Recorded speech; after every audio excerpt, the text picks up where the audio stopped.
So finally chainsaw man का episode 3 आ गया है एंड रियल वाला फन एंड थ्रिल अब स्टार्ट होगा। तो प्रीवियस एपिसोड के लास्ट सीन में हमने ये देखा था कि पावर ने एक डेविल को मार दिया था एंड उस डेविल को एक प्राइवेट डेविल हंटर ने पकड़ा था। एंड थर्ड एपिसोड इसी सीन को ही कंटिन्यू करता है, जहां हमें माकीमा के थ्रू ये पता चलता है कि किसी भी प्राइवेट डेविल हंटर के डेविल को पकड़ना एक क्राइम है। सो बेसिकली चेनसो मैन के दुनिया में दो टाइप के डेविल हंटर्स होते हैं। एक तो वो डेविल हंटर्स जो प्राइवेटली काम करते हैं एंड दूसरे वो जो गवर्नमेंट के अंदर काम करते हैं। एंड जो डेविल हंटर्स गवर्नमेंट के अंडर काम करते हैं उन्हें गवर्नमेंट बेनिफिट भी देती है, जस्ट लाइक किसी गवर्नमेंट जॉब की तरह। बट एनीवेज इस सीन के थ्रू और माकीमा के थ्रू हमें ये पता चलता है कि अगर पावर ने ये गलती दोबारा की तो वो खतरे में आ सकती है। And because of that power सारा ब्लेम डेंजी पर थोपती है और कहती है कि इसने मुझे कमांड किया था एंड इसी ने ही मुझे कहा था कि उस डेविल को मारने के लिए। एंड सुनकर डेंजी काफी गुस्सा हो जाता है बिकॉज पावर झूठ बोल रही होती है एंड उन दोनों के बीच काफी बढ़िया सा एक आर्गुमेंट होता है। सो इस सीन को देखकर हमें पावर के थोड़े पर्सनैलिटी के बारे में थोड़ा बहुत जानने को मिलता है। एंड बेसिकली हमें यही पता चलता है कि ये बंदी काफी झूठ बोलती है और उसे ह्यूमन पसंद नहीं है। एंड पर्सनली मुझे भी पावर का कैरेक्टर ज्यादा कोई पसंद नहीं है। But anyways in this scene Makima दोनों को ही कहती है कि तुम दोनों को मिलकर काम करना पड़ेगा, अदरवाइज नतीजा बुरा हो सकता है। एंड इस सीन में ही हम डेंजी की थरक भी देख सकते हैं बिकॉज वो कॉन्स्टेंटली माकीमा के बुक्स पर नजर रख रहा होता है। तो आफ्टर दैट सीन चेंज होता है और हम देखते हैं कि पावर एंड डेंजी एक वेंडिंग मशीन के पास है, जहां डेंजी पावर को बोलता है कि अगर तुम ऐसे ही झूठ बोलती रहोगी तो हम दोनों एक साथ काम कभी भी नहीं कर पाएंगे। एंड इसके रिप्लाई में हमें पावर के थ्रू ये पता चलता है कि उसे ह्यूमन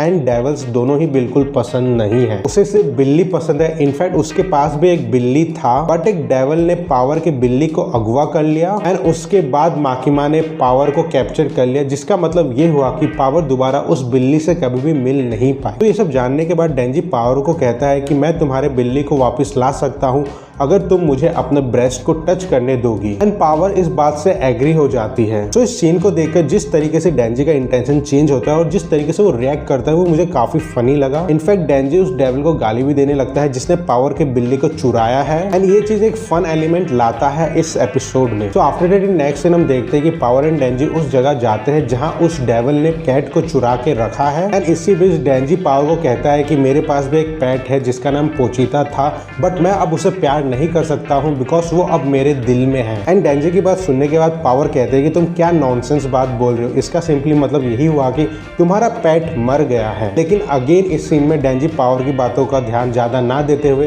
वो कहीं और ही ध्यान दे रहा होता है। तो after that in next scene हमें Makima and government higher ups को दिखाया जाता है। बेसिकली इस सीन में माकीमा एंड गवर्नमेंट के हायर अप्स को डिस्कशन कर रहे होंगे। सो थ्रू दिस सीन हमें यह पता चलता है जो हायर अथॉरिटीज थे वो माकीमा के न्यू ग्रुप के बारे में जानना चाहते थे, जिसके बारे में माकीमा हायर अथॉरिटीज को बताते हुए कहती है कि सब कुछ बढ़िया चल रहा है। तो after that in next scene हम माकीमा एंड आकी को कार में बैठे हुए देखते हैं, जहां आकी माकीमा को कहता है कि तुम्हें डेंजी से इतनी ज्यादा उम्मीदें क्यों हैं। एंड आफ्टर दैट माकीमा कुछ इंपॉर्टेंट पॉइंट्स बताती है जो काफी ज्यादा इंपॉर्टेंट है इस सीरीज में। तो बेसिकली माकीमा कहते हैं कि हर डेविल का नाम होता है एंड उन्हीं नाम से लोग डरते हैं एंड जितना ज्यादा डर होगा उतना ज्यादा वो डेविल स्ट्रांग होगा। फॉर एग्जाम्पल कॉफी से कोई नहीं डरता एंड दैट्स व्हाई अगर कॉफी डेविल एग्जिस्ट करता है इस दुनिया में तो काफी ज्यादा वीक होगा। But on the other hand लोग कार से डरते हैं बिकॉज कार से काफी एक्सीडेंट्स हो सकते हैं and that's why car devil काफी ज्यादा स्ट्रांग होगा। एंड डेंजी एक ऐसा बंदा है जो चेनसो मैन डेविल में ट्रांसफॉर्म हो सकता है एंड दैट्स व्हाई मेरी उम्मीदें उससे काफी ज्यादा है। सो इतना कुछ जानने के बाद आकी बस यही सोचता है कि डेंजी के पास कोई प्रॉपर मोटिवेशन नहीं है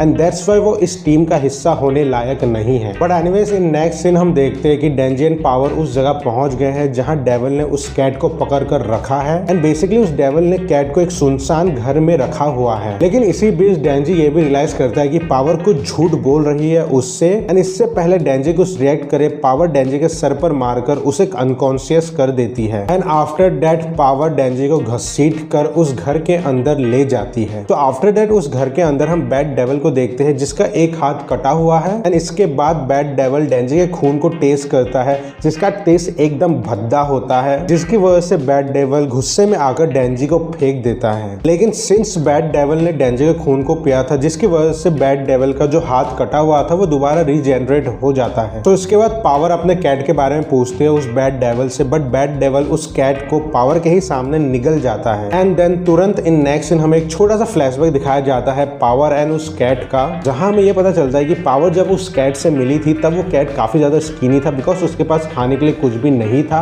एंड इसके बाद पावर ने उस कैट को खाना खिलाना स्टार्ट किया सो दैट वो कैट एक हेल्दी कैट बन जाए एंड उसके बाद पावर उस कैट को खा सके। लेकिन throughout the time Power and cat का रिलेशनशिप धीरे धीरे बढ़ता रहा एंड आफ्टर दैट एक रात वो बैड डेविल पावर के कैट को अगवा कर लेता है एंड इसके बाद बैड डेविल पावर को कहता है कि अगर तुम मुझे एक इंसान लाके दोगे तब मैं तुम्हें तुम्हारा कैट वापस कर दूंगा। तो इस छोटे से फ्लैशबैक के बाद हम प्रेजेंट सिनेरियो में आते हैं जहां हम ये देखते कि बैड डेविल ने पावर के कैट को निगल लिया है एंड ये देखकर पावर डेंजी को कहती है अब मुझे समझ में आया तुम अपने पोचिता से कितना ज्यादा प्यार करते हो। तो ऑब्वियसली सीन को देखने के बाद पावर को रियलाइज हो गया कि डेंजी कितना प्यार करता है पोचिता को एंड सच बोलूं तो मुझे ये सीन भी काफी अच्छा लगा देखकर। सो आफ्टर दैट उस कैट को निगलने के बाद वो बैड डेविल पावर को भी निगल जाता है एंड अच्छे तरीके से रिकवर होने के बाद वो बैड डेविल ये डिसाइड करता है कि वो शहर जाकर कई सारे लोगों को खाएगा एंड देन वो बैड डेविल उड़कर शहर की तरफ जाता है बट साथ ही साथ डेंजी भी उसके साथ चला जाता है एंड इसके बाद हम ये देखते हैं कि डेंजी बैड डेविल का खून चूस लेता है सो दैट वो थोड़ा बहुत रिकवर हो सके एंड उसके बाद डेंजी चेनसो मैन में ट्रांसफॉर्म हो जाता है और बैड डेविल के एक हाथ को काट देता है। सो आफ्टर दैट डेंजी एंड बैड डेविल दोनों ही जमीन पर गिरते हैं धड़ाम से एंड इसके बाद हमें डेंजी वर्सेस बैड डेविल का एक ग्रेट एक्शन सीक्वेंस देखने को मिलता है। सो इस कमाल के एक्शन के बाद finally chainsaw man bad devil को मार देता है